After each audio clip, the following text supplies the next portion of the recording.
Welcome back to the War Journal podcast. I have an exciting podcast for you this time, and let's just jump right into it. March 14th, 1991. Good chow, PT, sleep are what we have going for us. After my class on the panoramic to my new platoon, I feel most of the guys respect me more for my knowledge that I possess. After the NCO meeting tonight with First Sergeant, he told me the charge sheet has been ripped up. Good news for me. Another thing, we were told we are going to be moving back to Camp 15 between the 18th and 23rd and staying in the barracks. Awesome news in our dismal lives. Later. This was a really important time for me in the deployment. The ground war was over and there was still a lot hanging over my head. The charge sheets that were written against me for the Jack Daniels, all of the trouble that I caused with regard to the ammunition and the intelligence.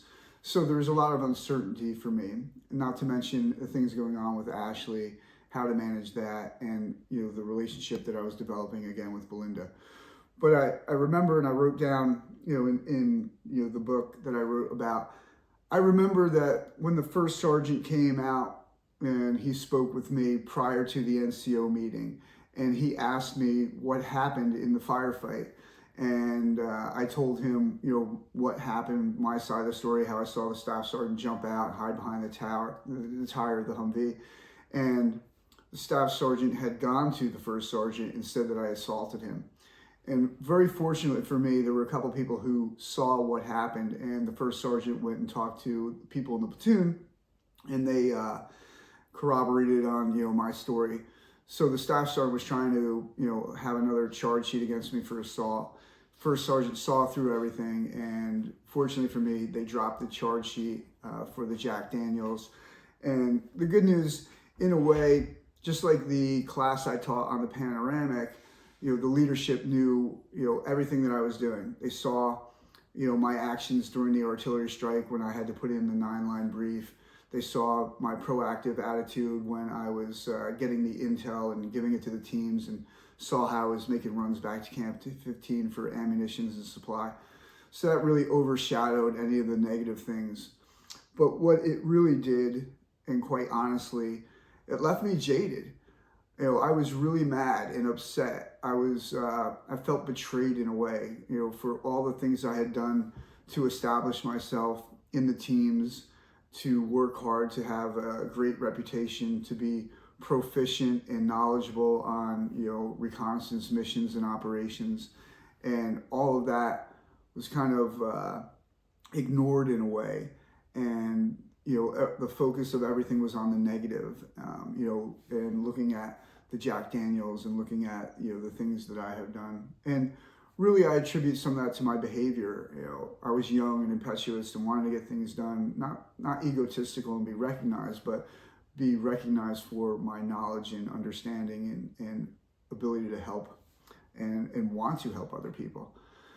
So that really was like a very good time for me. But once again, it really reinforced my desire to leave the Marine Corps. I didn't want to be a Marine anymore. I didn't want to be involved in it, and I think that was the final straw that broke the camel's back. So what I want to do is also read about and talk about this other entry, which is really important. March 19th, 1991. Today was totally miserable. I caught the bug everyone else is getting and felt like shit all day. After waking up and throwing up, it just got worse.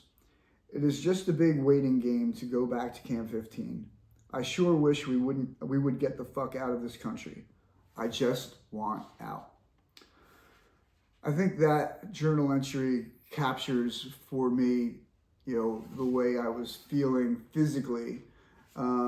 What I want to do is read the next journal entry and then talk about that, because it really amplifies it, or really shows, kind of what was going on in a bigger picture.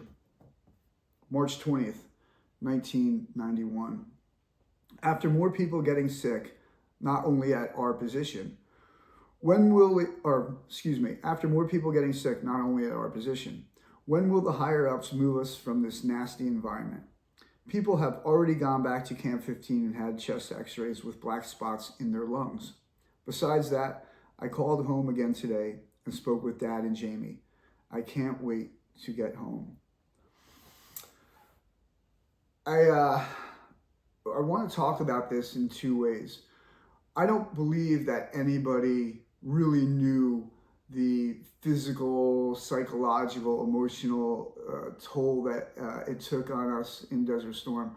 And really, when we look at the physical, not only was it the 24-hour op tempo and just the losing weight and food and all of the things, but the long-term effects. I have pictures that I'll show you that show like how in the middle of the day it would look like it was dusk and evening. There was so much black smoke and oil in the air that it was hard to really imagine, and only these pictures will convey how bad it was. And the deterioration of my health I knew was happening and others around me, but really when I got sick and I saw other people getting sick around me, I didn't realize it at the time, what was happening. And now we see how there's so many legislative initiatives going on for, in Vietnam for Agent Orange and now for burn pits and things like that. And I don't really think the full effect of what had happened to, soldiers and Marines and airmen in Desert Storm is being understood even today. I know that I have suffered, physically from my deployments, not only in Desert Storm, but in Afghanistan. There was a thing called the Kabul crud. And every time I went to Afghanistan, within the first 5 to 10 days, I got sick. And that was something that happened to almost everybody over there.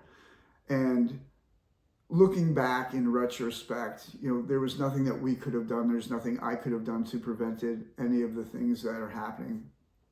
But I am concerned about my future health and things that may happen to me based upon, not only what happened in Desert Storm, but in Afghanistan. The exposure to chemicals, to different things, and in Kabul, I think 80% of there's 80% particles of feces in the air, and that obviously is going to have an impact on anyone's health. But if there's two takeaways from this podcast, the first one is that I really was impacted physically from what happened in Desert Storm, and I really don't believe that it has manifested. And I'm afraid that it will manifest, and that's something that I brought back with me with many other people. And there's a lot of advocacy and a lot of talk about helping veterans or helping Desert Storm vets, but I don't think we can understand. It's immeasurable, what they went through and what they're dealing with. And the other one is vindication or validation. I believe that most people in their lives want to find purpose and they want to be validated, whether it's in their profession, whether it's as a parent, a father, a mother. And when you work very hard to either establish your presence, your character, your professional knowledge, whatever that may be, and whether through education or through your job, through your performance, you want to be validated. You want you to have purpose and meaning, and you want other people to recognize that. And I felt that happened, at that point. I was validated and vindicated, but it still wasn't enough to make me change my mind on staying in the Marine Corps. At that point, too much had happened, and my decision was final. So anyway, I hope this helps in any way to people who were either in Desert Storm or in deployments to Iraq and Afghanistan. And even if you weren't in the military, take maybe learn from my experiences, and hopefully they'll help you. And I have an exciting couple podcasts coming up. I hope you stay tuned, and really do appreciate your support. And thank you very much, and can't wait to the next podcast.